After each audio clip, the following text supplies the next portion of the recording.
My mother-in-law switched my baby's DNA test. So I exposed her biggest secret. I wasn't supposed to find the envelope. It was sitting on the kitchen counter when I got home from work, slightly opened like someone had already gone through it and didn't bother sealing it again, my name written across the front in Daniel's handwriting, and for a second I thought it was something normal, something boring, bills maybe, hospital paperwork, anything that didn't matter, but then I saw the logo. DNA Diagnostics, and my stomach dropped so fast it felt like I missed a step on the stairs. I stood there staring at it longer than I should have, my keys still in my hand, my bag slipping off my shoulder, this quiet feeling creeping in that something was wrong, something I couldn't explain yet but could already feel settling into my chest like a weight. I picked it up. It was already open. That alone should have told me everything. Daniel never opened my mail, not once in 3 years, not even by accident, but this one, already opened, already read, already waiting for me. My fingers were shaking as I pulled the paper out, unfolding it slowly like I was giving myself more time to pretend it wasn't real, more time before everything changed. And then I saw the words, probability of paternity, 0%. For a second, my brain refused to process it, like it didn't belong to me, like I was reading someone else's life. I actually let out a small laugh, the kind that slips out when something is so absurd your body doesn't know how to react. Because it didn't make sense, it couldn't. There was no version of reality where that result was possible, none. I knew exactly who the father of my baby was. There was never a question, never a doubt, never a moment where I thought otherwise. So either the test was wrong, or something much worse was happening. The front door opened behind me. I didn't turn around. I didn't need to. I heard his footsteps stop, felt the silence stretch between us. You weren't supposed to see that yet. Daniel's voice, quiet, careful, guilty. That was the moment everything inside me shifted. I turned slowly, the paper still in my hand. Explain it. Daniel didn't move at first. He just stood there by the door, keys still in his hand, like he hadn't decided yet whether to come inside or leave again, like he knew there was no version of this conversation that ended well. It's not what you think, he said. I let out a breath that almost sounded like a laugh. Then tell me what it is, I said. Because it looks like a DNA test that says my baby isn't yours. He ran a hand through his hair, already frustrated, already defensive. My mom just wanted to be sure. There it was, not an explanation, not an apology, an excuse, for what? I asked. He hesitated. That hesitation told me everything before he even spoke, that the baby is mine. The words landed heavier than I expected, not loud, not dramatic, just final, like he'd already accepted it, like this wasn't a question anymore, it was a conclusion. I stared at him, really stared, trying to find the man I married somewhere in the person standing in front of me. You think I cheated on you? I didn't say that. You didn't have to. He exhaled sharply, like I was the one making this difficult. My mom noticed some things, he said. I blinked. What things? The timing, he said. You got pregnant really fast, and you've been working late a lot. And that's enough? I cut in. That's all it takes for you to question me. It's not just that, he said quickly. She wanted to make sure there were no surprises. I held up the paper. This is the surprise, Daniel. He looked at it, then away again. I didn't think it would come back like that, he muttered. That hurt more than anything. Not anger, not betrayal, just quiet, simple disbelief, like some part of him had actually expected it. And you didn't think to talk to me first? I asked. You didn't think I deserved that much? She said it would be easier this way. Of course she did. Of course this was her, Margaret, always so helpful, always so involved, always just a little too interested in things that weren't her business, and now this. I nodded slowly, the pieces starting to fall into place. She arranged it, didn't she? Daniel didn't answer. She chose the clinic, she handled the sample, she got the results. Still nothing. That I let out a quiet breath. And you just went along with it. He finally looked at me. I trust my mother. And just like that, I understood everything. Margaret never liked me, not openly, not in a way anyone else could point to, but in small, precise ways that built over time, the way she would smile while criticizing me, the way she'd compliment me just enough to make the insult underneath harder to call out. You're very independent, she told me once, like it was a flaw. You don't seem very domestic. Another time, you'll learn, she said, patting my hand like I was a child. Daniel never noticed, or maybe he did, he just didn't think it mattered. "She's just old-fashioned," he'd say. "She doesn't mean anything by it." But she did. She always did. And when I got pregnant, something changed. At first, I thought it was exciting. She told everyone, bought baby clothes before I even hit 12 weeks, started planning a nursery in her own house without asking. But then the comments started, small at first, easy to ignore. "Are you sure about the dates? You two got pregnant so quickly." Sometimes that means there was overlap. I remember freezing the first time she said that. Daniel laughed. Actually, I laughed. Like it was a joke. Like she hadn't just implied I cheated on him right in front of both of us. And I laughed too. Because what else could I do? Because calling it out would make it real. Because I thought if I ignored it, it would stop. I was wrong. 3 days after I found the envelope, Margaret called. She said she was hosting a small family dinner. Said we needed to come. Said it was important. I didn't want to go. Every part of me told me not to. But Daniel insisted. "She just wants to clear the air," he said. Clear the air. Should have known better. The moment we walked into her house, I realized this wasn't a small dinner. There were at least 30 people. Family, friends, people I barely knew, all gathered in her dining room like they were waiting for something, waiting for us. I grabbed Daniel's arm. "You said this was small." He frowned. "I thought it was." Margaret appeared before I could say anything else. Smiling like this was the happiest moment of her life.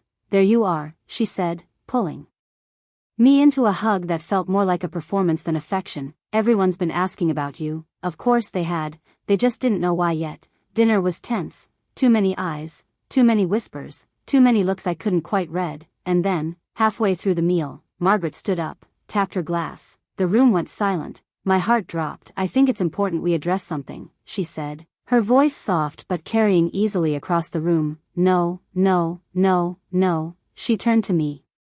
Smiling, always smiling. The DNA test came back.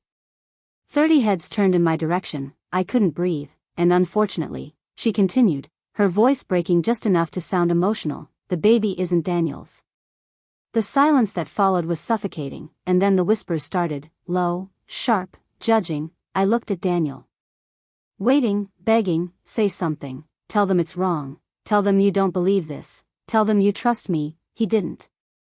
He just sat there, silent, and Margaret reached over, took my hand, and said loudly, "We're going to get through this as a family." That's when I knew, this wasn't about the truth. This was about destroying me. By the next morning, my life was unrecognizable. Messages, calls, people I barely knew suddenly invested in my marriage. "I'm here if you need to talk." "I can't believe you do this to him. Daniel deserves better." No one asked for my side. No one questioned the test. Because Margaret had already told the story, and in her version, I was the villain. Daniel barely spoke to me, moved into the guest room that night, said he needed space. Space. After everything. After accusing me of cheating. After letting his mother humiliate me in front of 30 people, after choosing her over me without even pretending to hesitate, I lay in our bed alone. One hand resting on my stomach, feeling my baby move, a small, steady reminder that at least one thing in my life was still real, still mine, and that's when the thought came back, quiet, persistent, unshakable. This didn't make sense, not the timing, not the process, not the result, and the more I thought about it, the clearer it became. Margaret had controlled everything. The clinic, the sample, the results. Daniel hadn't verified anything. He hadn't questioned anything. He had just believed her, and suddenly, I wasn't confused anymore. I was furious. I didn't tell Daniel where I was going the next morning. I just got in my car, drove straight to the clinic listed on the paper, and walked inside with the envelope in my hand. My heart was pounding so hard I could feel it in my throat, but my voice was steady when I spoke. "I need to verify a test result." The woman at the desk smiled politely. "Of course. Can I have your name?" I gave it to her. She typed for a moment, then paused. Her expression changed, subtle, but enough. "Can you give me a moment?" she said. And that was when I knew, something was wrong, something much bigger than I thought. The woman didn't come back alone. When she returned, there was a man with her, older, serious, the kind of person who didn't smile unless he had a reason to. "Ma'am," he said gently, "can you come with me for a moment?" My stomach tightened, but I followed him down a quiet hallway into a small office, the door closing softly behind us. He gestured for me to sit. "I'm Dr. Harris," he said. "You said you're here about a DNA test?" I placed the paper on his desk, sliding it toward him. "This result is wrong," I said. "It has to be." He adjusted his glasses, scanning the page quickly, and then, He frowned, not confused, concerned. Where did you get this copy? He asked. My husband gave it to me, I said. It came from here. He looked at the document again, slower this time, like he was checking for something specific. Then he leaned back. This isn't one of ours. The words hit harder than anything Daniel had said. What? This format, he said, tapping the paper. It looks similar, but it's not our official report. The ID number is wrong, the signature isn't one of our lab technicians. I felt the room tilt slightly. So you're saying this test wasn't done here? I'm saying, he replied carefully, this document did not come from our system. For a moment, I couldn't speak, I couldn't think, because if the test wasn't real, then everything that followed was built on a lie. My mother-in-law handled everything, I said slowly. She said this was the clinic. Dr. Harris exchanged a look with the woman who had brought him in, and then he said something that made my blood run cold. We did have a test scheduled under your name. My head snapped up. What? It was cancelled, he said, before any samples were processed. Cancelled. So there was never even a real test, just a story, a fake result, a lie, and suddenly, every piece clicked into place so perfectly it made me sick. Margaret didn't just suspect me, she planned this. I want a real test, I said. Dr. Harris nodded immediately. We can do that. This time, I watched everything, every form, every label, every step. No one else touched it. No one else interfered. Just me, and the truth. The weight should have been unbearable. But it wasn't, because for the first time since this started, I wasn't scared. I was certain. 2 days later, I got the call. Your results are ready. I went back alone, sat in the same office. I held my breath as Dr. Harris handed me the envelope. My name, official seal, unopened, untouched. I slid my finger under the flap and pulled the paper out. My eyes went straight to the line that mattered. Probability of paternity, 99.99%. I closed my eyes for a second, not because I was surprised, but because I finally had proof. Proof I never should have needed. Proof that everything Margaret did was intentional. I folded the paper carefully, placed it back in the envelope, and that's when the anger settled in. Not loud, not explosive, just cold, controlled, focused, because now, this wasn't about defending myself, this was about ending her. When I got home, the house was quiet, too quiet. Daniel was in the living room, staring at his phone like he had been for hours, like he was waiting for something he didn't know how to face. He looked up when I walked in. There was hesitation in his eyes, guilt, doubt. Good, where were you? He asked. I fixed your mistake, I said, placing the envelope on the table in front of him. He frowned. What is this? Open it. He did, slowly, and as his eyes scanned the page, I watched his expression change, confusion, then realization, then something close to panic. This says, I didn't cheat on you, I said flatly. Silence, heavy, uncomfortable. You should have known that. He swallowed. I didn't know what to think. No, I said. You didn't want to think. That hit him. I saw it. But it wasn't enough. It wasn't nearly enough. He ran a hand through his hair again, pacing now. My mom said. I don't care what your mom said. I cut in. She lied. He stopped, looked at me, really looked this time. Why would she do that? There it was, the question he should have asked from the beginning. I held his gaze. Because this isn't the first time she's done something like this. He frowned. What are you talking about? I hesitated. Because this was the piece I hadn't fully understood until now. All the little comments, all the subtle digs, all the control. It wasn't random, it was calculated. She's been trying to get rid of me since the beginning, I said. You just never saw it. That's not true. It is, I said. And if you think this is the worst thing she's capable of. I paused. Then added quietly, you don't know your mother at all. That night, I couldn't sleep, not because I was upset, but because my mind wouldn't stop connecting things, moments I had ignored, things that didn't make sense at the time, and then one memory came back, sharp, clear, unavoidable. It was 6 months ago. We were at Margaret's house. She had been drinking more than usual, talking more than usual, letting things slip she normally wouldn't. At one point, she had grabbed Daniel's face, smiling too wide, eyes just a little too glassy. You look just like him, she said. Daniel laughed. Like who? She paused, just for a second, then smiled again. No one is important. I remember thinking it was strange, but I let it go, just like I let everything else go. Now it feels different. Now it felt like a clue, and the more I thought about it, the more one question kept coming back. What was Margaret so afraid of? Because this wasn't just about me, this was bigger, darker, more desperate. and if she was willing to fake a DNA test to destroy me, then what was she trying to protect? The next morning, I didn't argue with Daniel, I didn't yell, I didn't push, because I didn't need to anymore. He was already cracking. I'll talk to her, he said. I'll figure this out. I nodded, do that, but I wasn't waiting for him, because I knew something he didn't. Margaret didn't make mistakes. People like her don't slip unless they think they're safe, unless they think they've already won. So if I wanted the truth, I couldn't confront her, I had to let her expose herself, and for that, I needed one thing, time, and one more thing, an audience. 3 days later, Margaret called again. Her voice was light, pleasant, like nothing had happened, like she hadn't just tried to destroy my life. We're hosting another dinner, she said, family only this time. Of course she thought she had already won. I'd love for you both to come. I smiled, even though she couldn't see it. Of course, I said, I wouldn't miss it, because this time, I wasn't walking into her trap, she was walking into mine. Margaret's house looked exactly the same, warm lights, perfect table, everything was staged like a picture of a perfect family, but this time, I saw it for what it really was, a performance, and tonight, she wasn't directing it anymore. I was. Daniel was quiet beside me as we walked in, his hand brushing mine like he wanted reassurance but didn't know how to ask for it, like he was still stuck between two versions of reality and didn't know which one to believe. Good, he needed to feel that.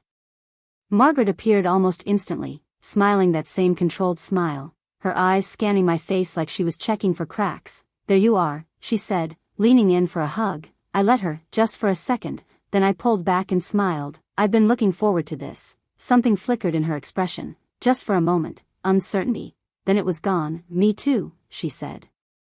Dinner started like nothing had happened, small talk, forced laughter. Daniel barely spoke. Margaret, on the other hand, was glowing, relaxed, confidence, because in her mind, the damage was already done. And then, halfway through the meal, she did it again. She stood up, tapped her glass. The room went quiet. I think we should talk about what happened the other night, she said softly, placing a hand over her chest like she was carrying the weight of the entire situation. Here we go, I know. Emotions were high, she continued, her voice trembling just enough to sound real, but we have to accept the truth, no matter how painful it is. Murmurs, nods, people are already on her side, already convinced. She turned to me, sympathetic, fake. We all just want what's best for Daniel. That was my cue. I stood up, slow, calm, and for the first time since this started, I smiled. You're right, I said, we should talk about the truth. Margaret's smile didn't falter, but I saw it, that tiny shift in her eyes. What do you mean? She asked. I reached into my bag, pulled out the envelope, the real one. You said the DNA test proved my baby isn't Daniel's, I said, holding it up, right?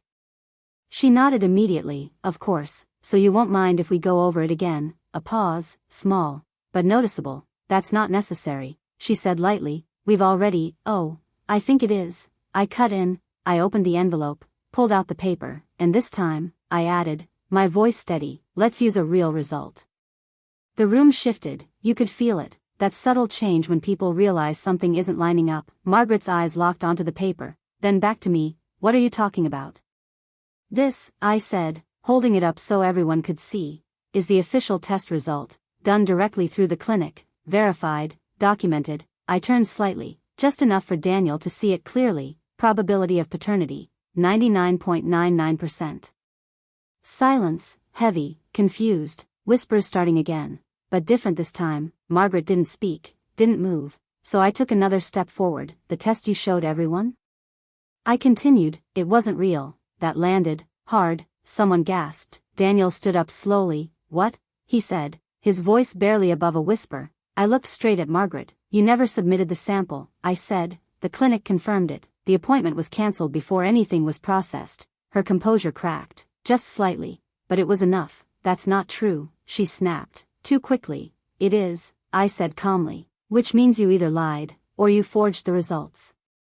Now the room was fully awake, eyes shifting, people looking at her differently, questioning, for the first time. And that's when I knew I had her. Margaret laughed, sharp, defensive. This is ridiculous, she said. Why would I do something like that? That was it, the question she thought I couldn't answer. I tilted my head slightly. You tell me, I said. Then I let the silence stretch, just long enough, just uncomfortable enough, before I dropped the next piece. Or should we talk about why you were so desperate to prove this baby wasn't part of your family? Her face changed, not confusion, not anger, fear, real fear. Daniel noticed it too. Mom, he said. She ignored him, kept her eyes locked on me. What are you implying?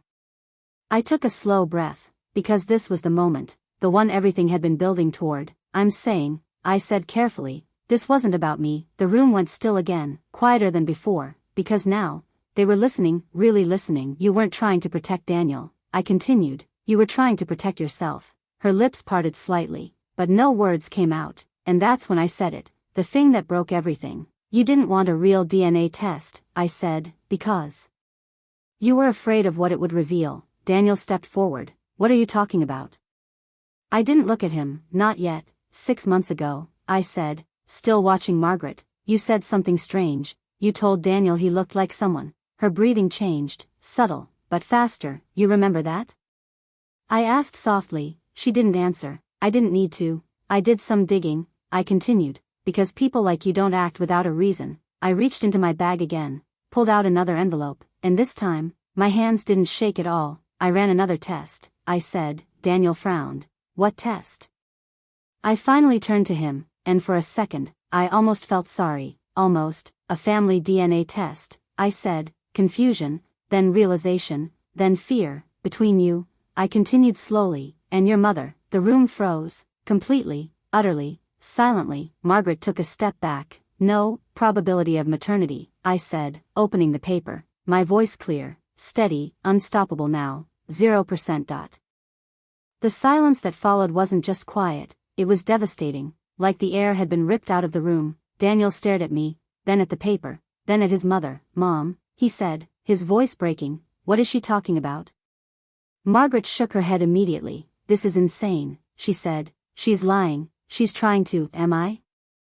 I cut in. I stepped closer, placed the paper on the table in front of everyone, because this test, I said, was done the same way as the real one, directly through the clinic, verified, no middleman. Her hands were shaking now. She tried to hide it, failed. You lied about my baby, I continued. You tried to destroy my marriage, my reputation, my life. I paused, let every word land. So I asked myself, why? No one moved, no one spoke. Turns out, I said quietly, you've been lying a lot longer than that. Daniel's voice was barely there. Mom, tell me she's wrong. Margaret looked at him, and for the first time, she didn't have an answer. That was all it took. It came out in pieces, messy, incomplete, but enough for everyone to understand. Years ago, before Daniel was even born, Margaret had an affair, a secret she buried so deep she convinced herself it didn't exist anymore. Her husband never knew, her family never knew, and Daniel? Daniel wasn't his father's son, he was someone else's, someone Margaret erased from the story completely, because keeping that secret mattered more than anything, more than honesty, more than the truth, more than her own son. And when I got pregnant, when the idea of DNA testing entered the picture, she panicked, because if one test happened, others could follow, questions could be asked, truths could surface. So she did what she always did, she controlled the narrative, she created a lie, and she tried to bury me under it. No one defended her, not after that, not after everything. Daniel didn't say anything else. He just stood there, silent, broken, looking at a woman he didn't recognize anymore. And Margaret? She stopped talking, stopped fighting, because there was nothing left to say. The truth had already done the damage. I picked up my bag, turned toward the door, and for the first time since this started, I felt light, not happy, not yet, but free. Daniel called my name as I reached the door. I paused, just for a second, but I didn't turn around, because some things, you don't come back from. Sometimes the truth doesn't just set you free, sometimes it destroys everything that was built on a lie.